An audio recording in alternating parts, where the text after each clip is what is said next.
sabe que palma e vaia, alguém tem que começar. Tem que ter o primeiro.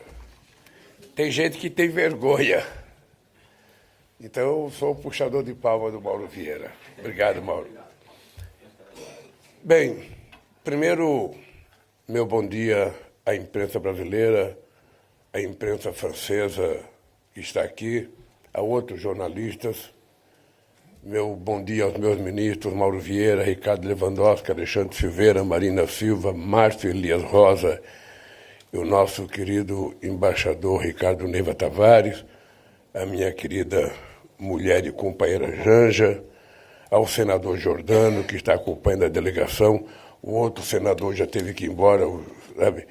Também o deputado federal Niberg Faria, líder do PT na Câmara, o Pedro Campos, líder do PSB na Câmara, e o companheiro Túlio Gadelha, líder, sabe, também na Câmara.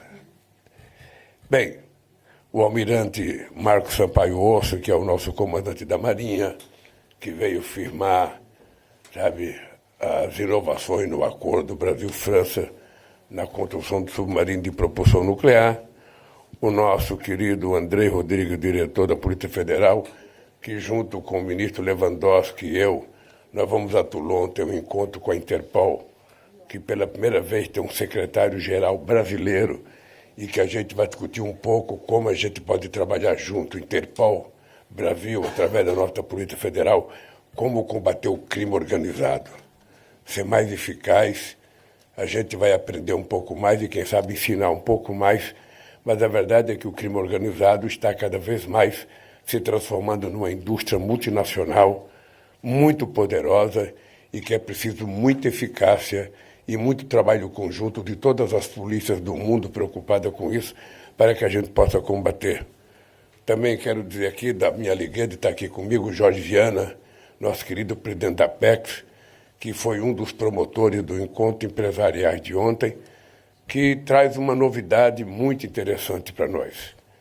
Ou seja, hoje é sábado, muitos de vocês poderiam estar descansando, uns poderiam estar andando de jet ski, outros poderiam estar, sabe, acampando em qualquer lugar, e nós estamos trabalhando, e vamos trabalhar amanhã, e vamos trabalhar segunda-feira, porque eu estou muito feliz com essa viagem.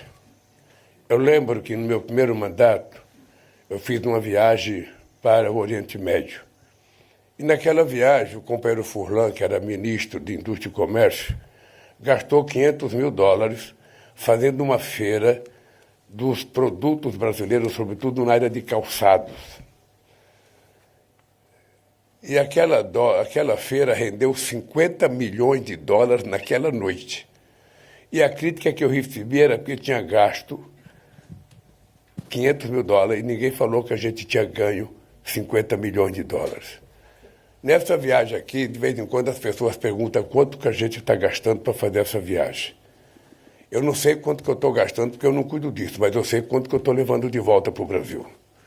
E nós estamos levando de volta para o Brasil o compromisso dos 15 maiores investidores franceses que já têm empresas no Brasil, de nos próximos 5 anos, investimento de $100 bilhões. Essa é a novidade. Se a gente somar os investimentos que nós conseguimos na China, se a gente somar os investimentos que nós conseguimos no Japão, nós vamos perceber que nós estamos fazendo aquilo que todo e qualquer presidente da República precisaria fazer no Brasil. Ou seja, o Brasil é um país grande, o Brasil é a 8ª economia do mundo, quando está no meu governo, quando não está no meu governo vai para a 12ª. Eu quero levar o Brasil à 6ª economia do mundo, já tivemos lá em 2008, e eu acho que nós ainda temos coisas importantes para fazer. Só para vocês terem ideia, eu volto para o Brasil, dia 12, dia 15, eu tenho reunião com 15 países do Caribe, e para discutir com eles, sabe, como defender o multilateralismo, como aumentar a relação com o Brasil, o que a gente pode construir de parceria. A semana passada fizemos uma reunião com mais de 40 ministros da agricultura da África para a gente tentar demonstrar o que a gente faz e como que a gente pode contribuir com a África, levando os nossos conhecimentos tecnológicos para lá, levando a nossa experiência, sobretudo a revolução que aconteceu no Cerrado, porque a savana africana parece muito com o Cerrado. Aí nós vamos ter dia 6 e 7 a reunião dos BRICS, no Brasil, no Rio de Janeiro. Depois, logo em seguida, vai acontecer uma coisa que vai entrar no Guinness Book. Tá? Pode colocar aí. Eu acho que vai ser a primeira vez que um chefe de Estado vai receber 3 outros chefes de Estado simultaneamente. Eu recebo, assim que terminar o BRICS, eu recebo o primeiro-ministro Modi da Índia, depois eu recebo o presidente Sisi do Egito e depois eu recebo o presidente Prabowo da Indonésia. Você viu que eu já sei o nome de todos, já são todos companheiros. Sabe? E cada reunião dessa a gente vai fazer com um conjunto muito grande de participação de empresários, porque o papel do presidente é abrir, sabe, a porta e dizer para os caras, olha, está aqui as possibilidades, nós produzimos isso, nós oferecemos isso, o que vocês têm para nos oferecer e fazer negócio. E foi isso que eu fiz aqui na França. Eu acho que o Brasil, de vez em quando, se comporta diante do continente europeu como se nós fôssemos colonizados ainda. Ou seja, nós partimos do pressuposto de que os países europeus são todos mais avançados do que nós, todos mais ricos do que nós, e que a nossa relação é sempre subserviente. E eu não acho que deva ser assim. Tem muitas coisas que o Brasil é superior a qualquer país do mundo. Eu vim aqui para dizer para o Macron, presidente Macron, é uma vergonha que um país do tamanho do Brasil, que é a 8ª economia do mundo, e um país do tamanho da França, que é a 5ª ou a 6ª economia do mundo, só tem um fluxo de balança comercial de 9 bilhões. Quando atingimos muitos, atingimos 10 bilhões. É muito pouco. É muito pouco. Nós já temos com o Vietnã agora, que é mais recente a nossa relação com o Vietnã, 13 bilhões de dólares de fluxo comercial. Sabe? Com um país como a Argentina, chegamos a ter 40 bilhões de dólares de fluxo comercial. Então é preciso que a gente aprenda, sabe, que um dos papéis do presidente da República é fazer com que as coisas aconteçam. Sabe, não é ele negociar, é ele criar condições para que os nossos empresários, os empresários dos países que a gente visita, possam se encontrar, se conhecer, trocar ideia, construir parceria, sabe, fazer as coisas acontecer. Então eu fiquei muito feliz porque 15 empresários franceses pediram uma reunião comigo, eu os atendi antes da plenária com os empresários e eles anunciaram um investimento de 100 bilhões de dólares no Brasil nos próximos 5 anos. Isso é muito relevante. É muito relevante para um país que precisa deixar de ser pequeno. O Brasil precisa deixar de ser pequeno, o Brasil precisa se colocar como um país grande. Os nossos embaixadores no mundo têm que pensar grande. A gente não é menor do que ninguém, a gente não é inferior a ninguém, a gente tem menos história que outros, uma bela coisa. Sabe, se nós não temos os monumentos que os países têm, nós temos história. Nós temos, sabe, o verde, temos a preservação ambiental, temos mais água doce preservada. Essas coisas é que valem na nossa relação. E ontem eu disse ao presidente Macron, Macron, abra o seu coração para o Brasil e vamos assinar esse acordo da União Europeia com o Mercosul. Não há porquê. Veja, a França não tem nenhum melhor amigo do que o Brasil na América do Sul. E o Brasil não tem nenhum amigo melhor do que a França na Europa. E por que 2 amigos não são capazes de fazer um acordo? Olha, se tiver problema, vamos sentar numa mesa e encontrar onde é que está as diferenças e vamos acabar com isso. É bem importante a gente nunca se esquecer, a América do Sul, o Mercosul e a União Europeia compõem uma população de 722 milhões de habitantes, com um pequeno PIB de 22 trilhões de dólares. Seria o acordo mais excepcional já feito neste começo de século e seria uma resposta ao unilateralismo do Trump. Ou seja, nós queremos mostrar que o multilateralismo vai sobreviver e ele é a razão pela qual o mundo deu um salto de qualidade depois da Segunda Guerra Mundial. Bem, essa questão do acordo dos helicópteros é uma coisa que eu tenho me pautado desde o governo anterior, quando nós fizemos um acordo e produzimos 50 helicópteros em Itajubá, em Minas Gerais. E o Brasil tem a única fábrica de helicópteros da América Latina. Então, nós estamos interessados em fazer um acordo com a França para que a gente possa produzir helicópteros para atender às necessidades da segurança pública, às necessidades da saúde, às necessidades da defesa e às necessidades do meio ambiente. Ou seja, se você constrói um pacote grande, você pode ter na Helibras uma grande fábrica de construção de helicópteros no Brasil para atender aos interesses da América Latina, da África e, quem sabe, de outros países, como a gente faz com o KC-390 da Embraer, que hoje é vendido em quase todos os países do mundo.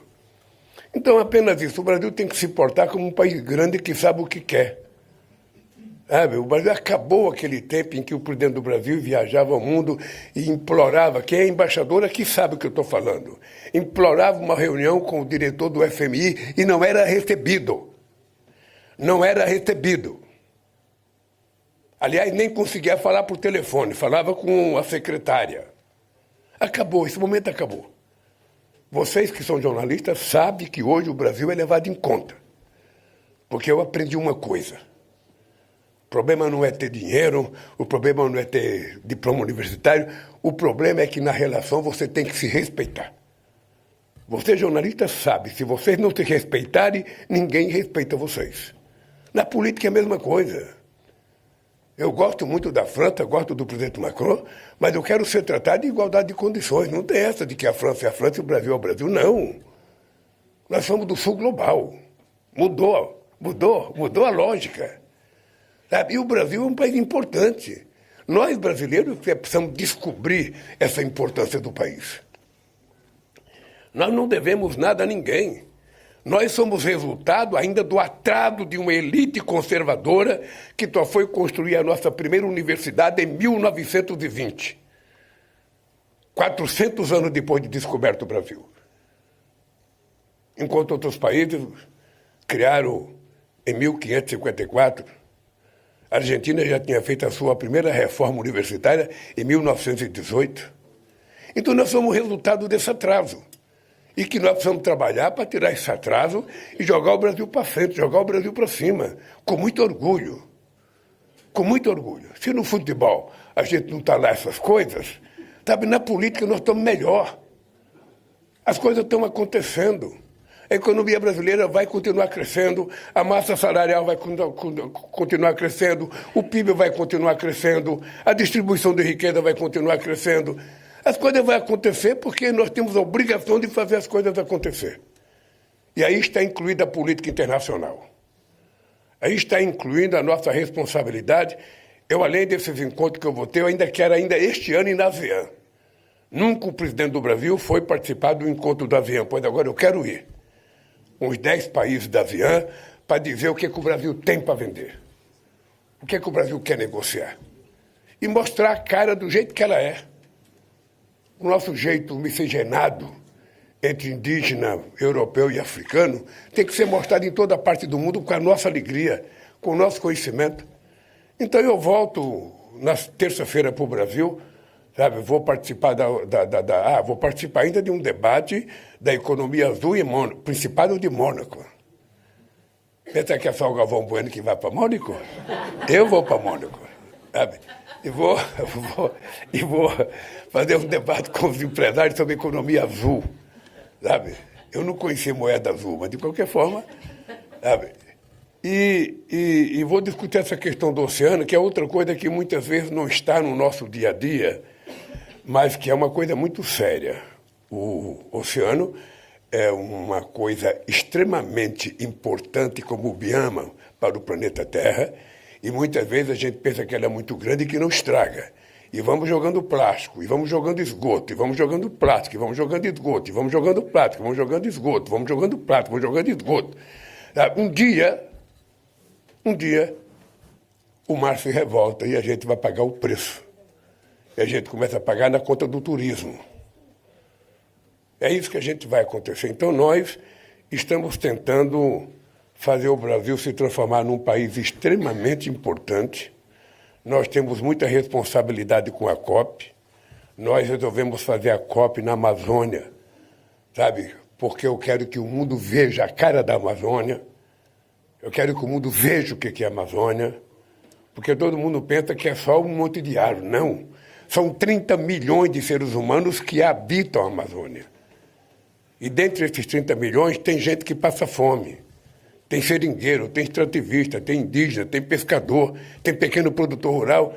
Que as pessoas têm que saber que o mundo rico, que tem uma dívida, tem um contencioso de dívida com o meio ambiente, porque se industrializaram há mais de 200 anos atrás e que se industrializaram à custa da carbonização do planeta, tem que pagar um pouco agora para descarbonizar. Ou seja, pagar atrasado, pagar 100 anos atrasado. E ele sabe que a conta hoje, para a gente poder manter o aquecimento do planeta em 1,5 graus, se a gente quiser manter, vai custar uma bagatela de 1 trilhão e 300 bilhões de dólares. Ou seja, se tivesse feito as coisas na hora certa, não teria tanto dinheiro junto. Mas não pagou uma prestação, juntou 2, juntou 3, juntou 4, juntou um monte de anos, agora a dívida é essa. E lá na Copa a gente vai saber que as pessoas querem tratar a sério essa questão do clima. As pessoas querem respeitar o que diz o cientista e o que diz a própria natureza com as reações que ela está tendo em várias partes do mundo ou não. Então nós vamos fazer uma COP muito séria, sabe? Nada de muita festa, mas sim muito debate, muita discussão.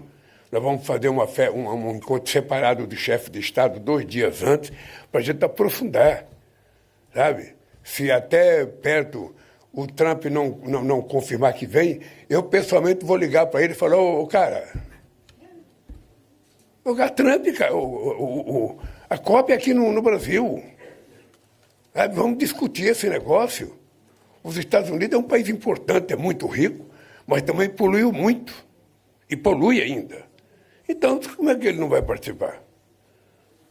Então, eu acho que os grandes governantes do mundo, Xi Jinping, ele tem que participar dessas coisas para a gente poder encontrar uma decisão. E aí entra a nossa briga pela mudança da governança mundial.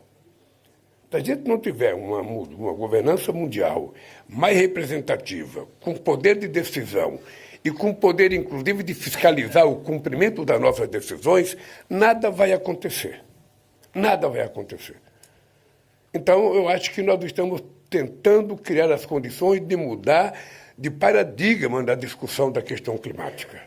Dar um pouco mais de seriedade, um pouco mais de compromisso. Nós assumimos as nossas NDCs de 59% a 67% até 2035. Sabe, para todos os setores da economia do Brasil. Não é uma tarefa fácil. Mas nós nos propusemos, sem ninguém pedir, que a gente ia tratar com muita seriedade isso. O que nós queremos saber é se os outros vão ter o mesmo comportamento do Brasil.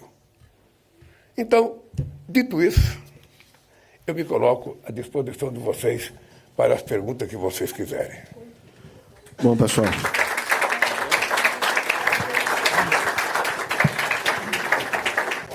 Vamos iniciar as perguntas, então, pelo Olivier Punjade, da Rádio France.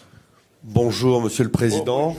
Peraí. Não, vou falar em português se você preferir. Pode falar em francês mesmo, que eu acho bonito. Ah, mas você prefere? Ok. Eu achava que meu português era mais bonito como o sotaque francês, mas... Bom, vou falar em francês. Fale francês. Ok, melhor. Fale bonjour outra vez. Ok. Ma question concerne le conflit en Ukraine. En fait, je sais que vous avez abordé les deux principales crises internationales que sont la crise à Gaza et celle en Ukraine avec le président Macron, que vous êtes tous les deux avec un objectif commun, celui d'arriver a chegar a acordo de paz nessas duas questões, mas vocês não têm os mesmos métodos para isso. Eu queria saber se vocês encontraram uma saída com Macron sobre esses dois assuntos. Vocês falaram de alguma solução para colocar as duas partes para concordar e reunir numa mesa de negociações sobre a crise e falar com Putin. Eu queria saber se o Putin será convidado para os BRICS no Brasil ou não. o Putin é membro nato dos BRICS. Ele é um dos criadores dos BRICS. Ele pode participar ou não. Ele está condenado por um tribunal internacional. Ele sabe que ele corre risco. Mas a decisão é dele. Tá? Ele está convidado porque ele é membro nato. Ele é o criador dos BRICS junto com o Brasil, Rússia, sabe, e China.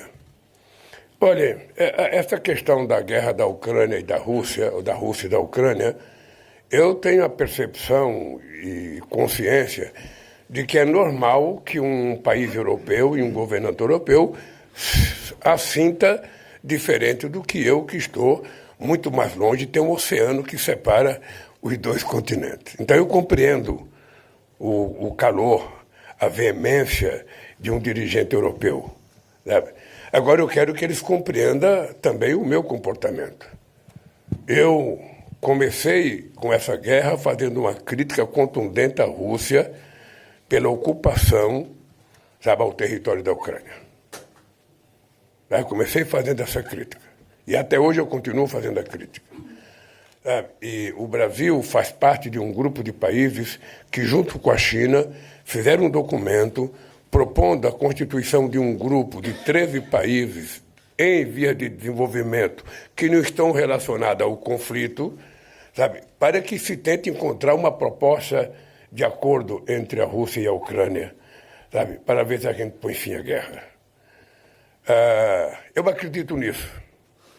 Quem não acredita ainda são os dois países, tanto a Rússia quanto a Ucrânia. Agora, você, companheiro que me fez a pergunta, pelo que eu percebi da sua pergunta, você é um cidadão que entende de geopolítica internacional. Eu, sinceramente, acho que no subconsciente, ou melhor, no inconsciente de todos os líderes políticos do mundo, todo mundo sabe o que vai acontecer. Todo mundo sabe que as condições do acordo já estão colocadas. O que está faltando é coragem das pessoas dizer o que querem. É muito difícil, quando você começa uma coisa, você parar. É muito difícil. Começar é mais fácil. Eu sei que não é a mesma coisa, mas comparando uma greve com uma guerra, quando você começa uma greve, o dirigente sindical faz os discursos mais veementes em cima de um caminhão de som e cada vez ele vai engrossando mais o discurso, e vai falando mais coisas, e vai se comprometendo mais. Chega uma hora que ele percebe que a greve não dá mais em nada e ele não sabe como parar a greve. Eu ontem propus ao Macron fazer uma conversa com o Guterres, secretário-geral da ONU, ele visitar a Ucrânia e a Rússia junto com alguns países emergentes que pode ser constituído num grupo de amigos, ouvir o que o Zelensky tem para dizer, ouvir o que o Putin tem para dizer e construir uma proposta de acordo e colocar na mesa. Se os dois não estão em condições de dizer o que querem, sabe, eu acho que alguém de fora poderia dizer o que quer. Agora, isso é possível fazer se houver o consentimento dos dois, porque ninguém vai ficar, sabe, fazendo as coisas se os dois não quiserem. Eu fui aos 80 anos da Segunda Guerra Mundial na Rússia e fui conversar com o Putin sobre isso. Conversei muito com o Putin, fui à China, conversei muito com o Xi Jinping, voltei à Rússia, parei no aeroporto para fazer um longo telefonema para o Putin, dizendo que o presidente Putin deveria ir à mesa de negociação em Istambul. Seria um gesto que ele faria para aqueles que não acreditam que ele quer paz. Ele explicou as razões dele. Obviamente que eu fiz uma proposta dessa, sabendo que um governo tem uma série de gente que ajuda ele a tomar decisão e que muitas vezes o presidente não se expõe de ir numa primeira reunião. Mas eu disse para ele que era importante que ele se expusesse, que ele fosse a Istambul. Só está lá público. Qual é a base do acordo? Bom, ele não foi. Então eu lamentei que ele não tenha ido. Se fosse eu naquela situação, eu teria ido. Então eu acho, companheiro, que está mais próximo de um acordo do que parece. Por enquanto, eu acho que os dois líderes têm dificuldade de explicar para o seu próprio povo os seus limites. Ninguém vai ter tudo o que quer. as pessoas vão ficar com aquilo que é possível de conquistar. A vida é assim, na nossa relação humana e na nossa relação política. Ela é assim. A gente nunca tem tudo o que a gente quer. A gente tem apenas aquilo que é possível. E eles já sabem o que é possível. Essa é a minha visão. Obviamente que eu estou muito distante, você está aqui mais perto, você ouve até barulho de bomba, eu não ouço. Sabe? Então, mas essa é a minha visão sobre esse confronto. Agora, tão grave quanto a Ucrânia é Gaza. Porque a guerra entre Rússia e a Ucrânia são dois exércitos formais brigando. Gaza não. Gaza é um exército altamente profissionalizado matando mulher e criança. E eu fico pasmo com o silêncio do mundo. Me parece que não existe mais humanismo nas pessoas. Ah, palestino pode morrer. Palestino pode morrer. Palestino não é ser inferior. Palestino é gente como nós. Ele tem o direito de ter o terreno dele. Foi demarcado em 1967 a área em que os palestinos poderiam construir seu país. E está sendo tomada a terra demarcada em 67. E a nossa briga por governança é isso. A ONU, que teve coragem de criar o Estado de Israel, não tem força para criar o Estado palestino. Ou seja, nós estamos vendo, sabe, estão dizimando uma nação. A pretexto do quê? Nós também criticamos o Hamas quando fez a invasão a Tel Aviv. Agora, o que ninguém responde é como é que a inteligência de Israel permitiu que alguém de Asa Delta invadisse Tel Aviv. Sinceramente, tem coisas que os meus anos de escolaridade não me permitem compreender. Então, eu fico pensando, quer ver, e tem outras guerras. Não sei se você sabe, hoje nós temos, é o período que tem mais conflito desde a Segunda Guerra Mundial. Tem conflitos em vários lugares. As pessoas se voltaram a brigar agora para tentar aumentar o terreno do seu país. Em vários lugares não tem sentido isso mais. Por isso é que nós estamos defendendo urgentemente mudar o Estatuto da ONU e fazer um Conselho de Segurança mais representativo, sabe, do atual mapa político do mundo, que esteja representado o continente africano, o continente latino-americano, que esteja ainda presente a Alemanha, o Japão, que esteja o Oriente Médio. Só a África tem 3 países com mais de 100 milhões de habitantes.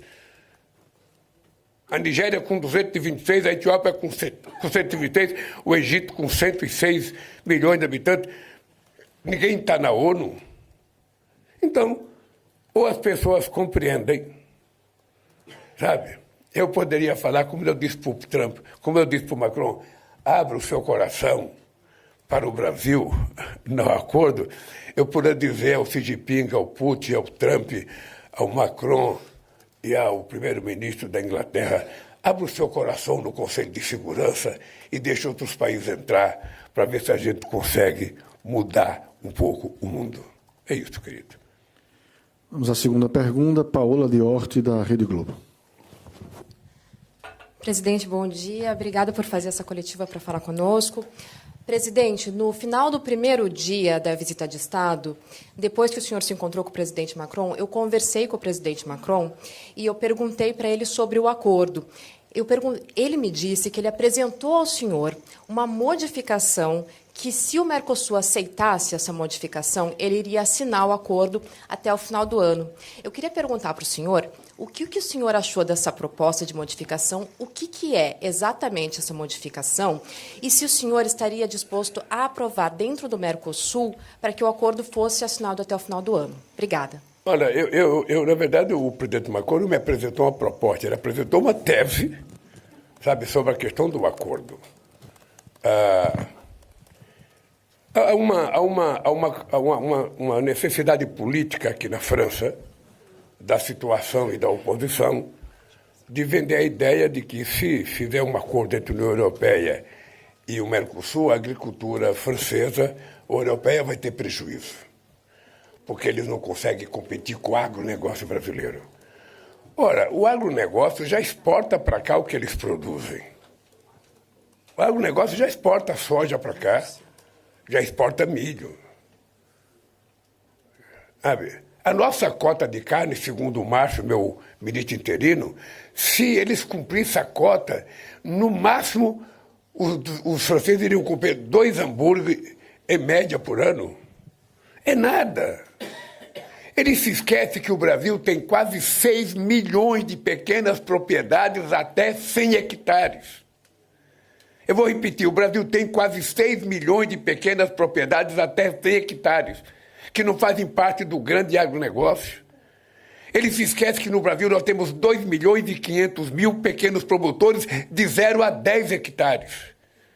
O que eu disse ao presidente Macron é que seria importante que os agricultores franceses se reunissem com os agricultores brasileiros, porque ao invés de antagonismo, a nossa agricultura pequena e média possivelmente tenha muita complementariedade. É isso que deve acontecer. E sugeri ao Macron, vamos fazer uma reunião com os pequenos de vocês e com os nossos pequenos. Eu, longe de mim, querer prejudicar o pequeno agricultor francês. Longe de mim. Eu não quero que a gente pare de comprar vinho da França, embora a gente produza vinho. Eu não quero deixar de comprar champanhe, embora a gente produza champanhe. Eu não quero deixar de comprar queijo e outro latino, embora a gente produza também. Ora, política comercial é uma via de 2 mãos, gente. Sabe? A gente vende, a gente compra. A gente vende, a gente compra. A gente vende, a gente compra. E somente numa mesa de negociação. Então, não é possível um acordo unilateral entre França e Brasil sem levar em conta que a União Europeia tem 27 países e que o Mercosul são 4. Então, o acordo tem que ser coletivo. Tá? Eu sei que a Ursula von der Leyen e a Comissão têm procuração para assinar o acordo, independentemente da França querer ou não. Porque a França já deu procuração. Tá? Eu acho que o Parlamento Europeu aprova o acordo. Mas eu não quero que seja um acordo em que as pessoas fiquem de cara feia. Aí não é acordo. Sabe, quando você sai para comprar um carro usado, você encontra o dono do carro pedindo 10. Ele acha que é o maior preço do mundo para ele. Se ele vender por 10, ele vai ganhar o fim do mundo. Você acha 10 barato. Para você também é o melhor negócio do mundo. Esse é o acordo. Os dois saírem felizes. Então eu não quero que o produtor brasileiro prejudique o produtor francês, eu quero que a gente se encontre e veja aonde é que está o problema. Não é ideológico. É simplesmente econômico. E vamos discutir para ver o que a gente pode fazer. Eu estou convencido. Quero que vocês anotem na cadeira de vocês aí. Até eu deixar a presidência do Mercosul, nós vamos ter esse acordo assinado. Com todo mundo sorrindo. É isso. Vamos para a próxima pergunta. Lúcia Nuzel, da RFI. Bom dia, presidente. Obrigada por essa coletiva. Sou a Lúcia Miesel, da Rádio França Internacional. Mais próximo, ok. Presidente, a sustentabilidade esteve nos seus discursos desde que o senhor chegou aqui na França. O senhor acabou de falar sobre a COP30 e ver quem vai estar falando sério sobre esse assunto do clima. Mas, ao mesmo tempo, no Brasil, a gente tem visto a agenda antiambiental avançar num nível inédito no Congresso, né, com a Lei Geral de Licenciamento Ambiental aí, avançando no Congresso. Então, eu gostaria de perguntar para o senhor o seu posicionamento sobre essa lei, sobre o avanço dessa lei, e até que ponto o senhor está disposto a barrá-la, se veto é uma opção para o senhor. Muito obrigada. Olha, quando o Congresso aprova uma lei, essa lei ela vai para todos os ministros que têm alguma relação direta com essa lei. Eles sugerem aquilo que deve ser vetado, aquilo que deve ser sancionado. Eu tenho, acho que, mais de 15 dias para receber essa lei, que ela vai para a Câmara ainda. Então ainda está num debate imenso. Ainda temos todo um debate na Câmara. Você percebe que é muito difícil um presidente da República dar palpite, sabe, de uma coisa que está sendo votada na Câmara. Eu tenho o direito de vetar. Então, deixa acontecer. Deixa ver se o debate na Câmara evolui. Acho que os ministros do meu governo que têm afim com essa lei têm que ir para dentro da Câmara debater, tem que ir para dentro da Câmara convencer, porque se a gente estiver lá brigando, a gente tem chance de fazer com que seja aprovado, sabe, uma coisa melhor do que uma coisa pior. É isso que vai acontecer. Sabe? O que nós temos certeza é que nós estamos fazendo um trabalho que jamais foi feito no país, com muita dificuldade. Com muita dificuldade, porque a questão climática é verdadeira, ela não é mentirosa. Os cientistas não estão inventando. Nós estamos tendo um calor excessivo, inclusive na Amazônia, que a gente antigamente dizia que a floresta não pegava fogo porque era última, ela era úmida. Mas na medida que você tem secas consequentes, a floresta ficou seca. E quando ela fica seca, ela pega fogo.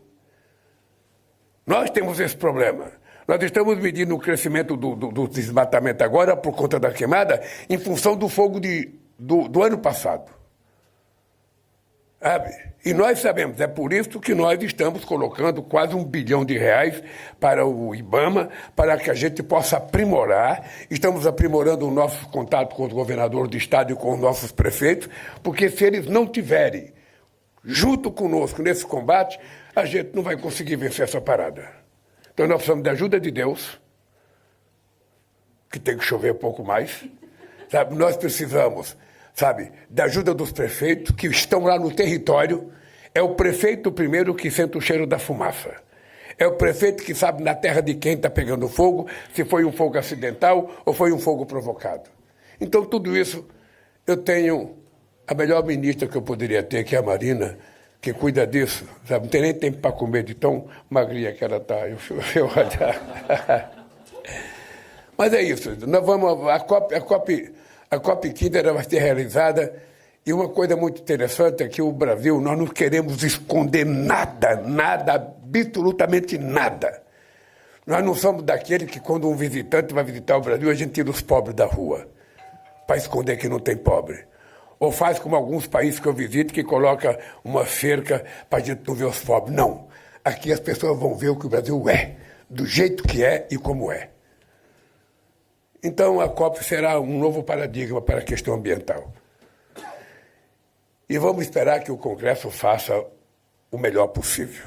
Como diz o jogador de futebol, espero que o Congresso dê o seu melhor para a política ambiental do Brasil. É isso. Vamos à próxima pergunta, Américo Martins, da CNN. Bom dia, presidente. Bom dia. Muito obrigado pela oportunidade, Américo, da CNN. Eu, às vezes, acho que você tem uma parceria com o Laércio.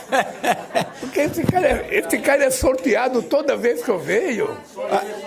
Eu vou contratar ele para jogar na loteria por mim. Podemos jogar junto, mas o senhor se lembra muito de mim, porque eu cubro o senhor desde a campanha de 1994. Tem gente aqui que nem estava nascido nessa época, então, por isso. Mas muito obrigado, presidente, pela oportunidade. O senhor acabou de dizer que as pessoas já sabem o que vai acontecer na resolução do conflito entre Ucrânia e Rússia. O que o senhor acha que vai acontecer, em especial com relação à questão territorial? Obrigado. Eu sabia que você ia fazer essa pergunta, cara. Deixa eu lhe falar uma coisa.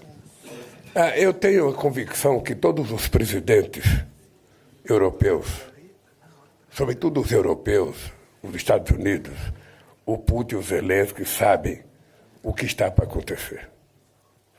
Eu não posso dizer, porque eu sou da América do Sul, do Sul Global, não vou dar um palpite, sabe, uma coisa tão séria. Mas eu também imagino o que vai acontecer. É só fazer cálculo. É só fazer cálculo. A gente vai perceber que a guerra está chegando a um fim. Tem um limite. Sabe? Eu disse no início da conversa que eu queria que o Putin fosse na mesa de negociação. O Putin, para mim, disse o seguinte: olha, eu vou aceitar o cessar-fogo por 30 dias, mesmo sabendo que o Zelensky quer se armar. Eu vou aceitar. Se ele topar, começar a discutir o acordo com base na discussão que nós fizemos em março de 2022. Existiu uma conversa na mesa. E que, segundo ele, quem atrapalhou foi o Boris Johnson, primeiro-ministro do Reino Unido. Eu não sei se é verdade ou não, ele me disse isso. Tá? O que eu acho é que já fazem 3 anos, eu acho que está na hora das pessoas perceberem que o que já se gastou com essa guerra, o que já se perdeu de vida, não será recuperado mais. Por isso que eu acredito e fiz essa sugestão. A ONU pode voltar a ser protagonista desse assunto. O Guterres é um homem bom. Ele pode convocar um grupo de amigos, ele propor um grupo de amigos ao Zelensky e ao Putin, que converse com os dois, ouça a verdade dos dois e depois construa uma alternativa. Que eu tenho certeza que você já sabe qual é também. Tenho certeza que você já sabe. Se não sabe, vai pensar daqui para frente que tem a solução. Tá? Então é assim que eu penso. Agora é duro as pessoas voltar atrás. É duro, você sabe que é duro você acreditar numa coisa e depois perceber que não é aquilo que vai acontecer, que você não vai conseguir tudo que você quer, que você vai conseguir um pedaço, outro vai conseguir. Mas a vida é assim. Então, eu estou torcendo por isso e eu sempre digo o seguinte, o Brasil estará à disposição do Zelensky, estará à disposição do Putin, estará à disposição de quem quer que seja para fazer parte de um grupo de pessoas que querem promover o acordo. É isso que a gente está disposto a fazer. Vamos à próxima, Tony Serdar, da France Presse. Bonjour, le président. Tony Serdar, agence France Presse. Ah, oui. Peraí.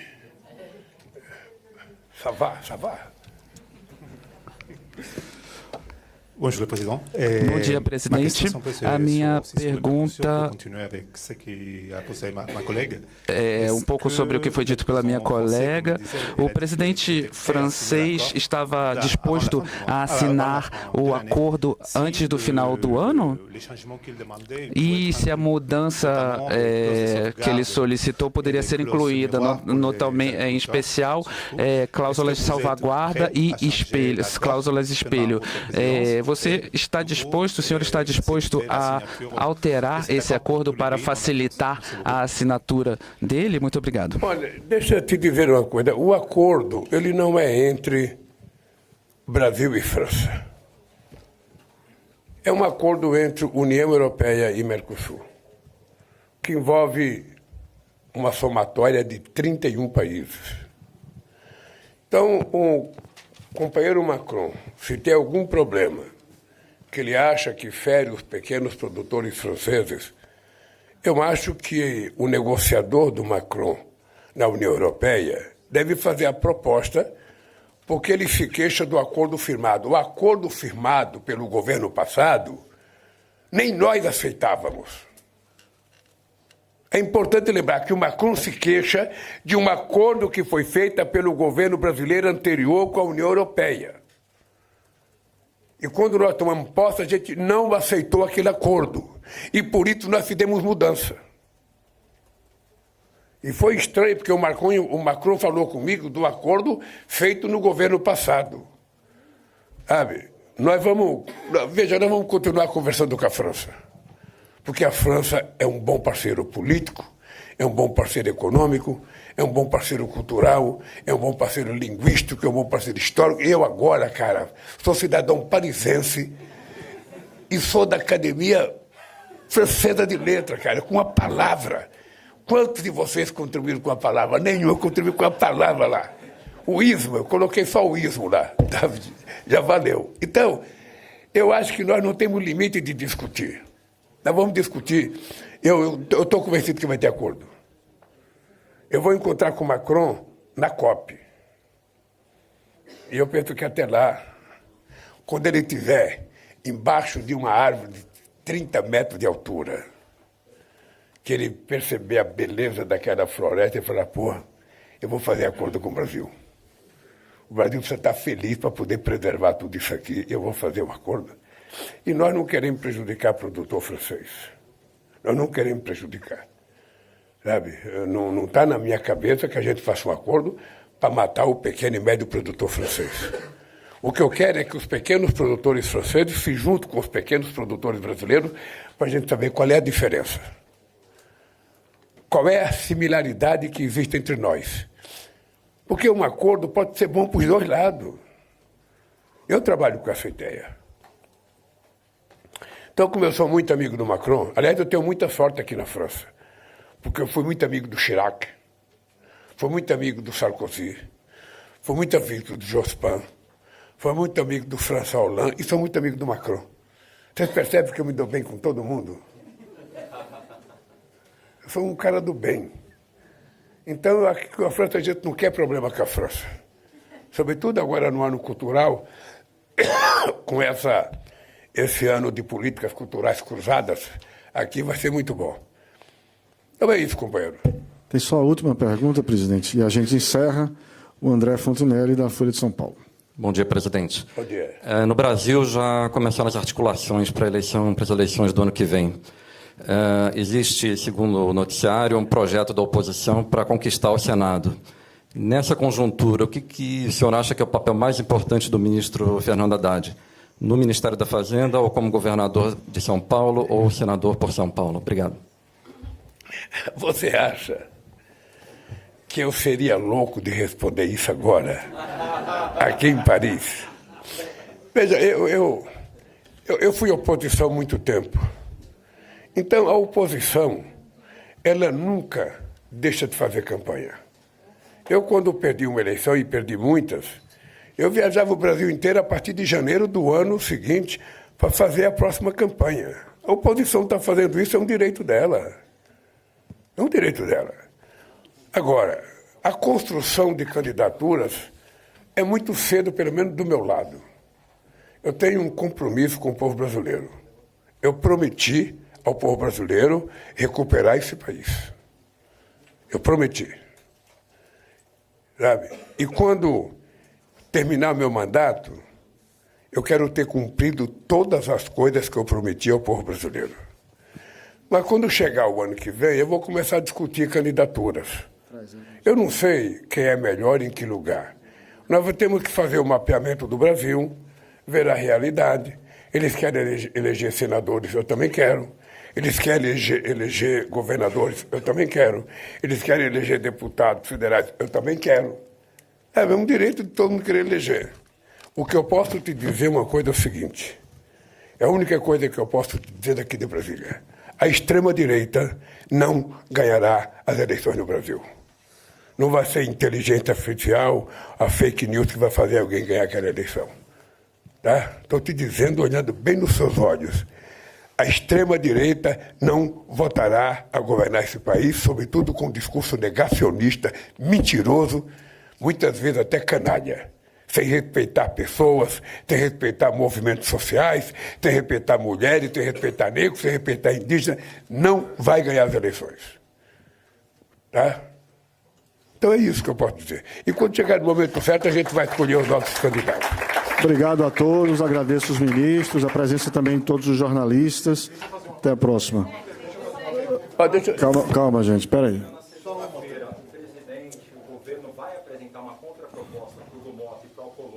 Para que eles não votem a derrubada do IOF? Votar o quê? IOF. Deixa eu lhe falar, companheiro. A reunião foi feita na minha casa. A reunião foi feita sexta-feira à tarde na minha casa, uma belíssima reunião com o Hugo Mota, com o Alcolumbre, com o Haddad, com o Rui Costa, com o Galípolo. Ou seja, foi uma reunião... Tá tudo acertado, tá? Então você pode ficar certo que vai acontecer exatamente aquilo que nós acertamos, sem briga, sem conflito, apenas fazendo aquilo que tem que ser feito, conversar, encontrar uma solução e resolver, só isso. Pode perguntar, eu estou muito flexível hoje, pode perguntar. Eu queria... Sérgio Uti, SBT, eu só queria completar a pergunta do Américo sobre a Ucrânia. O argumento do governo brasileiro da necessidade de paz e de acabar a guerra é irrefutável. Ninguém discorda desse argumento na Ucrânia. A questão é a negociação e o que pode render essa negociação. O senhor não acredita que uma negociação que termine com a Rússia dominando parte de um território que não é dela, que o Brasil não reconhece como dela, isso não é um presente para o agressor, para o invasor? Isso não abre um precedente muito perigoso em termos geopolíticos? Ora, você está numa guerra. Uma guerra, nem sempre acontece aquilo que a gente quer. Eu vou lhe contar um pequeno exemplo. Eu fui procurado uma vez pelo presidente do Chile, esse que morreu agora, do helicóptero, o Pinheira, que me propôs conversar com Evo Morales, que ele tinha interesse de dar, sabe, uma autorização para que o Evo voltasse a utilizar um pedaço do mar da Bolívia. A única coisa que ele não queria era a palavra independência, sabe? O território continuava sendo chileno. Eu fui conversar com o Evo. O Evo ideologicamente disse, não podemos aceitar, o território é nosso, o território é nosso, o território é nosso, vamos aceitar. Eu falei, Evo, você perdeu aquilo numa guerra. Você acha que você faria uma guerra agora, você ganharia? Então é o seguinte, cara, se pode fazer um acordo para você explorar 100 anos, você pode renovar por mais 100 anos, depois por mais 100 anos. Você pode ficar 500 anos lá. A pergunta é o seguinte, o Putin vai sair da Crimeia? Vai sair? A pergunta que eu te faço. Olha, nem ele quer sair, nem o Zelensky quer perceber outra parte que ele já invadiu e que ainda não tomou definitivamente. Eu acho que o que está no acordo é o seguinte, como os dois têm dificuldade, era preciso que um colegiado, liderado pela ONU, fizesse a proposta de bom senso para os dois. É só isso que eu acho. O que vai ficar para cada um, eles sabem. Eu tenho certeza que o Zelensky sabe. Eu tenho certeza que o Putin sabe. Eu não sei. Aí, minha cara, aí não sou eu, aí tem que sentar com os dois. O que eu estou propondo é que se crie uma comissão de países que não estão envolvidos na guerra para conversar com Zelensky e com Putin, porque toda vez que eu aprendi na minha vida, eu sei que não é a mesma coisa, mas toda vez que você manda uma pessoa fazer uma negociação e a negociação fica emperrada, porque os dois lados não combinam, você tem que trocar o negociador.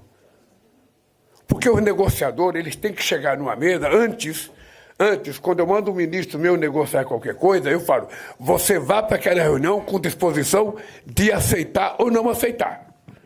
Então agora você tem que mandar gente com a disposição de fazer um acordo.